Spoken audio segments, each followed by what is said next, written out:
Hello, beautiful people. Welcome back to my channel. So, this is Marie Claire. This is the second part of my PGD fertility treatment journey. My previous video, we talked about the referral process, starting the PGD process. So, today we will be talking about the rest of it. Thank you. So, sitting in this appointment, the doctors went through every single thing with us, and yep, okay, I was just waiting to hear that, okay, this is when we will be starting the next cycle, when my body has recovered. But guess what? I was told this is the end of it. And I wanted to understand why. They gave me the most shocking news that I ever wanted to hear. I mean, I just couldn't believe it. I just couldn't believe it. And I looked at the doctor. I mean, we was in so much shock that we couldn't believe what they were telling us. That unfortunately they can't help us from this point. They have looked at everything and they're not sure that I will be able to produce any eggs at all. That means they are literally giving up on me, and that I will not be able to carry a child, or you know and I was devastated, to say the least. I was just shaking, and my husband, I think he just froze because we couldn't believe it. And they said to us, we should think about getting a surrogate and things like that. And I think from that point on, I couldn't hear anything. I was just in tears. I was just crying. Why they had given up on me? I mean, there's so many things that could have happened that this treatment didn't work the first time. At least give me a second chance. You know, things might work better the second time or the third time. Don't just give up on me. I was sad. And at this point, I thought all my life people had given up on me because of my condition. And this was no different. So, I mean, having sat there and listened to all the things that the doctors have told me, my body didn't do enough, as expected. And it was quite upsetting. And they said something to me that I have low ovarian reserve. And because of this, they don't think I will be able to, produce any eggs at all. So my chances of having a healthy baby or a baby at all was a very slim, because I asked them, so what if this procedure doesn't work for me having a healthy child, is there any chance at all that I will be able to have a child? And she said, well, I'm sorry, very, very rare. So you might want to think about, having a surrogate and things like that.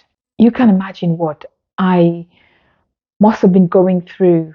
Growing up with sickle cell, I was told most of my life by people that, the stigma is that people with sickle cell disease, will not be able to have children. And I sat there thinking, okay, this thing that they told me was true. So this is it for me. Even the doctors can't help me. So I was mad. I was devastated. I cried from the bottom of me why I was born with sickle cell. I was upset. I wanted a family so bad. But I was told that unfortunately that wasn't going to happen. And I thought, okay, I think we have heard enough of this. We've been kicked out of the clinic. We were not going to have a second chance, nor a third chance. So you can imagine the drive back home was the most difficult journey that we've ever had.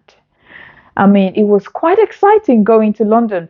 We stayed in hotels and waiting, because sometimes we had to stay for a few days.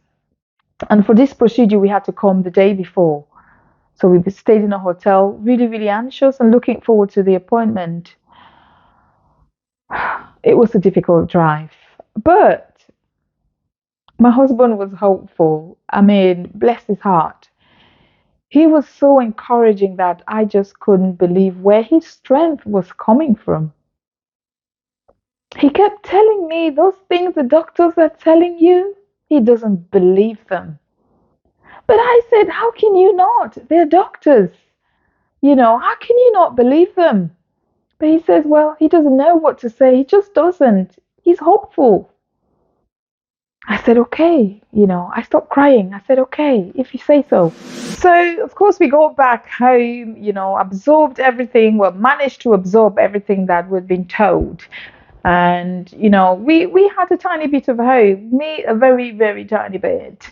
But my husband was hopeful, And we after a few months, we settled into that information.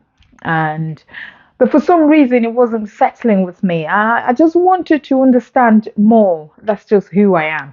I wanted to know more. I have, of course, having grown up with sickle cell disease, I was being told that, there's a possibility that I might not be able to have children.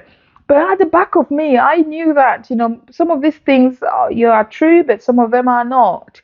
I was told I was going to die at the age of 21, 22. I'm still here. I'm over my 40s. I am still here and living a good life. So many of those things I thought, these things were meant to happen, but it didn't happen. So maybe this is one of them. So I was a bit hopeful. Yeah, so got back home, started doing my research, went on the internet, and I said, you know what? This thing that they've told me I've got, I want to know more about it. For some reason, I was refusing to accept the fact that I have that condition called low ovarian reserve, and I will not be able to have a child at all. I was very, very confused, but I wasn't settling with that. I just couldn't settle with it. I wanted to do my very best until I couldn't. So went on, started looking, and lo and behold, I came across a book, and this book, I tell you, changed my life. This book changed everything about me, everything about my household.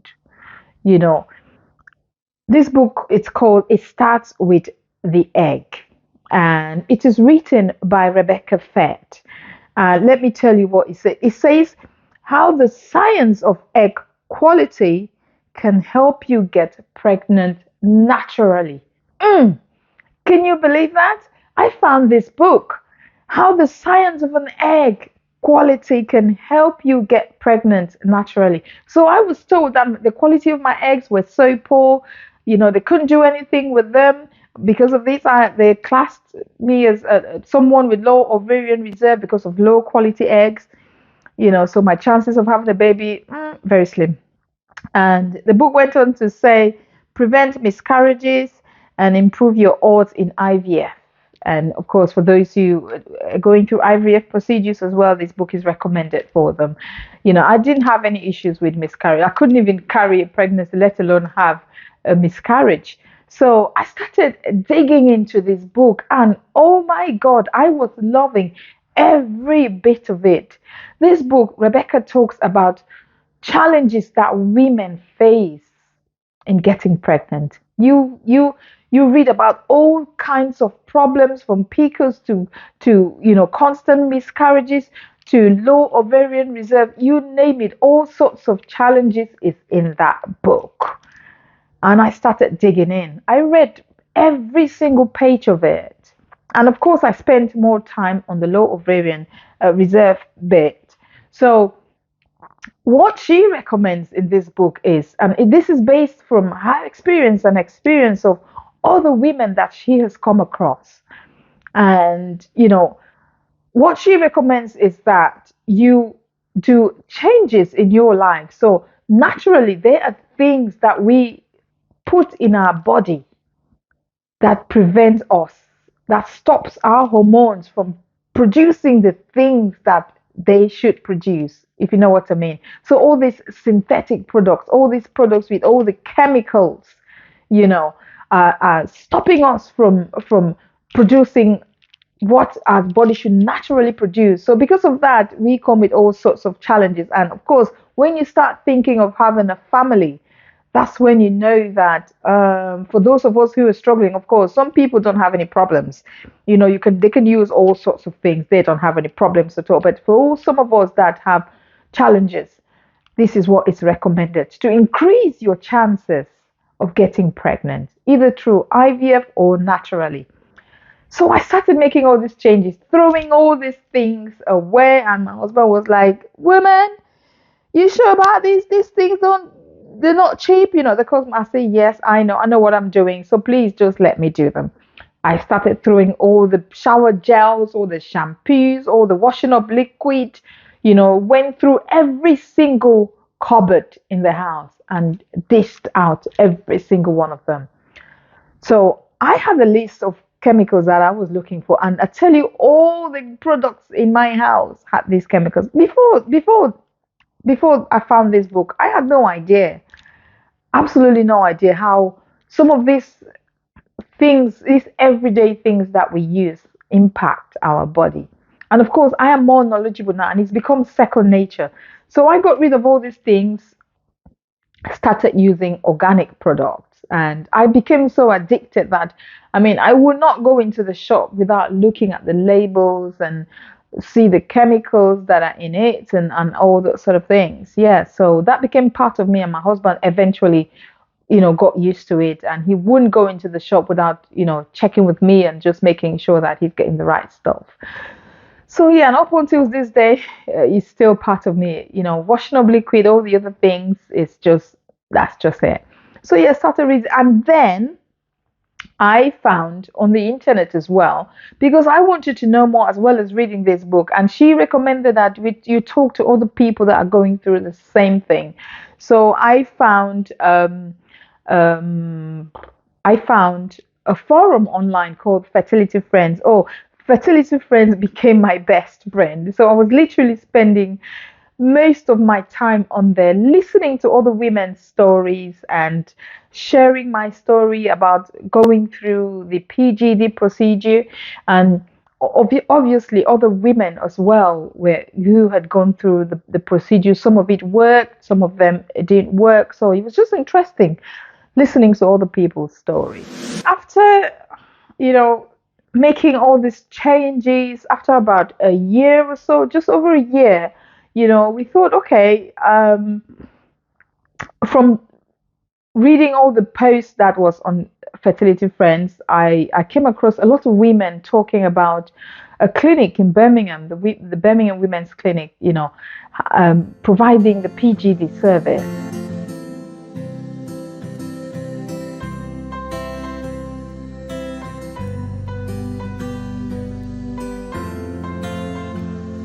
And I thought, whoa, is that for real? I spoke to my husband, and he said, wow, okay, let's have a talk with them, and let's get a second opinion. And we did exactly that. Picked up the phone, called the clinic and asked to speak to whoever is in charge of PGD.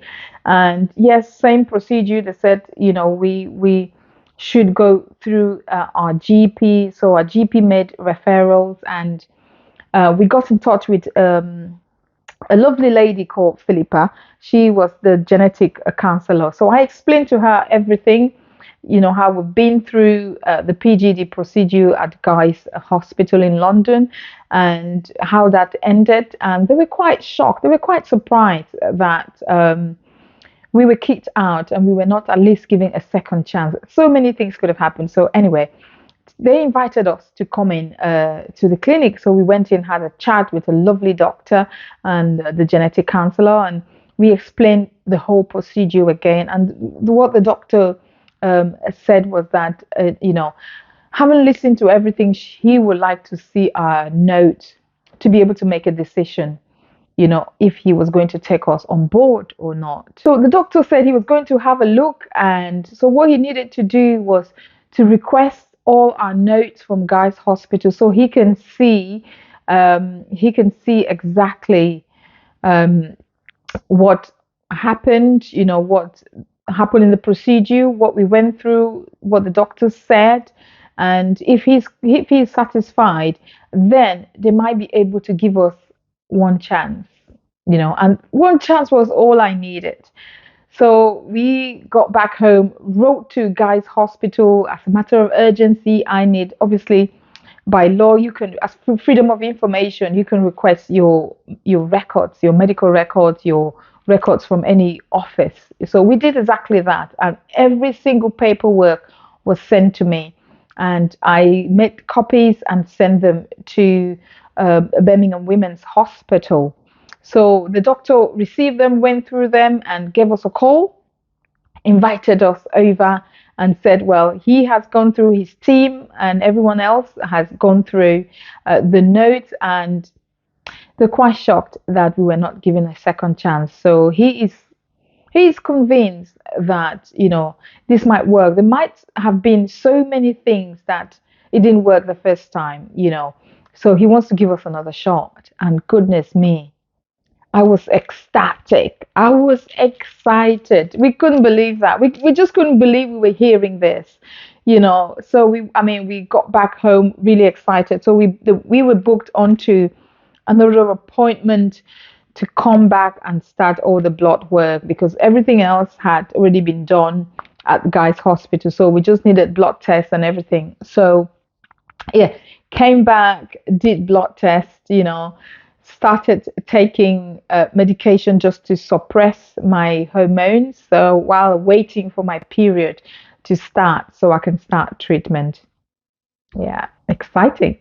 Well, I haven't started treatment yet. So we were just taking medication to suppress my hormones so my period can start. And then, treatment can only start after I'd started my period. So I was waiting, we waited and waited for my period to start, waited and waited. Normally, they said after taking those tablets, you should get your period within a week or so. 1 week period didn't come. 2 weeks, 3 weeks, 4 weeks, they thought, okay, this is a bit too long. This is a bit too long. So maybe you come in and let's just check if everything is okay. Your period should have started. So it is a bit strange that your period hasn't started.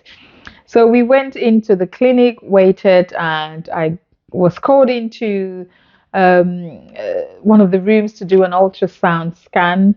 And they said, okay, your period hasn't started. We can start anyway. Even though your period hasn't started, we will just make a few changes. But before that, we need to do a scan.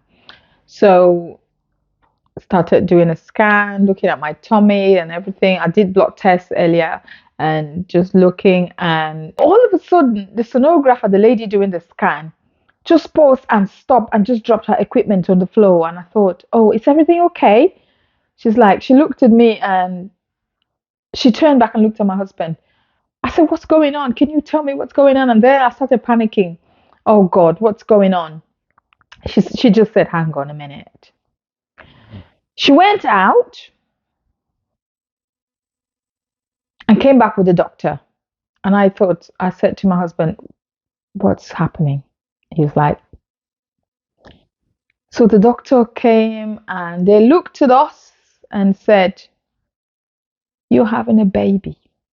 And I said, no way, that is not possible. There is no way I'm carrying a baby. I have been told that I can't get pregnant. And you're telling me I haven't even started treatment and you're telling me I'm pregnant. She just turned it around and showed me. And of course, I understood. I'm a radiographer. I looked at it and I thought, holy moly, she is right. We are having a baby. My words started spinning. I just burst out crying. We got so emotional. Everyone just started crying. The doctors, the nurses just got so emotional. It was such a moment. We just could not believe it.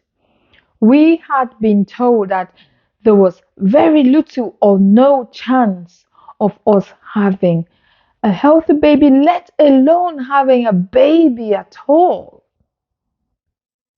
And there was I pregnant naturally. Mm. My story is a story to be told. So don't tell me I cannot do it. Because yes, I can. If I put my mind to it, I can. I have been told so many times that because of sickle cell, I can't do this, I can't do that, I won't be able to do this, I won't be able to do that. But I refuse. I refuse to accept those things. I say, I have sickle cell, but sickle cell doesn't have me. I was pregnant. And now the challenge was that is this child having sickle cell disease or not? Now that was the worry. So we had to go home and absorb all this information. So we drove home and just thinking of what to do next. Amazing, isn't it? Yeah.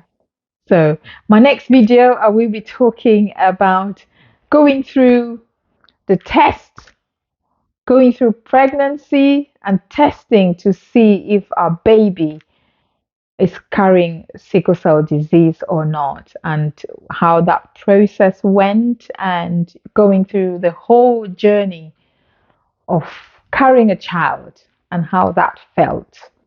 And of course, pregnancy and sickle cell is a very, very difficult time. So I will be sharing with you all of this. So thank you for watching. And, if this is your first time, please subscribe. And if you like my content, of course, press the notification button so that every time I put up a video, you will be notified. Please share, subscribe, comment, and tell me if you have gone through a similar experience. Let's talk about it. See you next time. Bye bye.